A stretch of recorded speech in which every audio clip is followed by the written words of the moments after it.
दोस्तों, book review series के हवाले से जब हम बात करते हैं तो कुछ फ़िलोसफिकल कॉन्सेप्ट्स हैं जिनका हमें पता होना चाहिए, कुछ थियोरेटिकल कॉन्सेप्ट्स हैं जिनका हमें पता होना चाहिए। ऐसे में रीडर रिस्पॉन्स थियरी है, पोस्ट मॉडर्निज़म है और जूलिया क्रिस्टोवा की इंटरटेक्चुअलिटी है।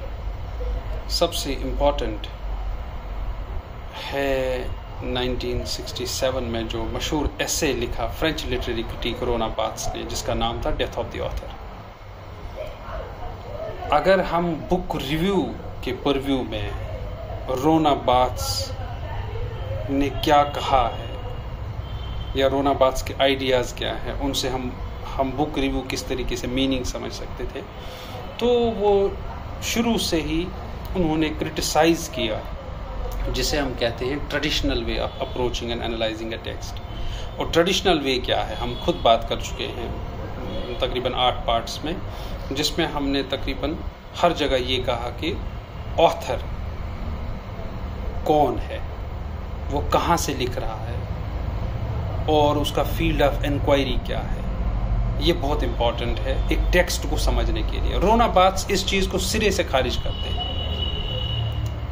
रोना बार्थ के लिए जो ये तो ट्रेडिशनल तरीका है एक टेक्स्ट को पढ़ने का, पहचानने का, समझने का, क्योंकि वो कहते हैं कि टेक्स्ट को ऑथर सेंट्रिक होना ही नहीं चाहिए।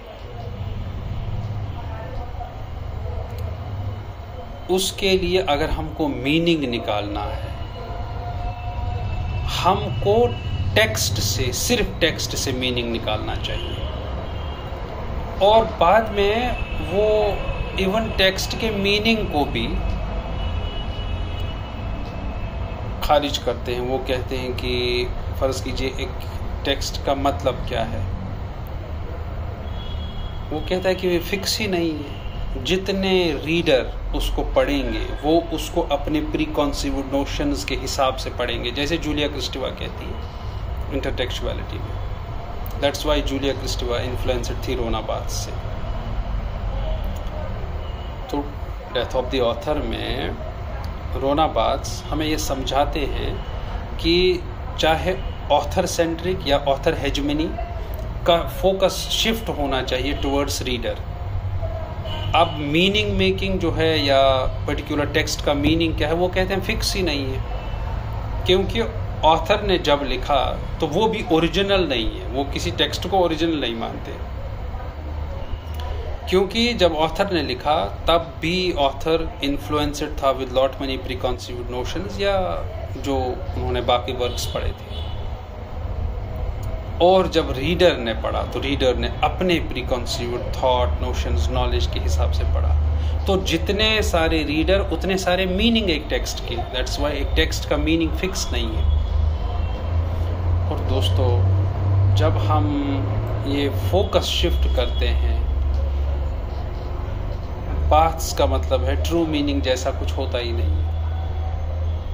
अगर एक टेक्स्ट का ट्रू मीनिंग नहीं है, हम एक टेक्स्ट को अप्रोच कैसे करें, ये एक फिलोसफिकल क्वेश्चन है। और अगर टेक्स्ट में जो लिखा गया है आइडियाज़, उनका मीनिंग हम टेक्स्ट से ही निकालेंगे ना नेचुरली। और अगर मीनिंग फिक्स नहीं है तो वर्ड्स सिर्फ वर्ड्स बन के रह जाते हैं, जिसका आप जैसे अपने हिसाब से मीनिंग निकालो, उनका वही मीनिंग है। तो बार्थ्स ने वार्न किया है रीडर को about what, not to pay unnecessary attention neither to the life of the author nor the real meaning. ना रियल मीनिंग ढूंढने की कोशिश करना, ना ऑथर सेंट्रिक बनना। हम बुक रिव्यू के हवाले से बात कर रहे हैं, so I thought it worthwhile to bring it to you. Death of the author में सिर्फ ये 2 कॉन्सेप्ट्स नहीं है, और भी बहुत कुछ कहा है रोना बार्थ्स ने। That I advise students to go through, read the summary and analysis of the death of the author. आप बहुत कुछ टेक्स्ट के बारे में, इंटरप्रिटेशन के बारे में, और बाद में अगर हम हंस जॉर्ज गैडेमर के हर्मेन्यूटिक्स को पढ़ते हैं, वो एक अलग डोमेन है और बहुत बड़ा पर्सपेक्टिव है हर्मेन्यूटिक्स सोशियोलॉजिकल ट्रेडिशन में। Truth and method,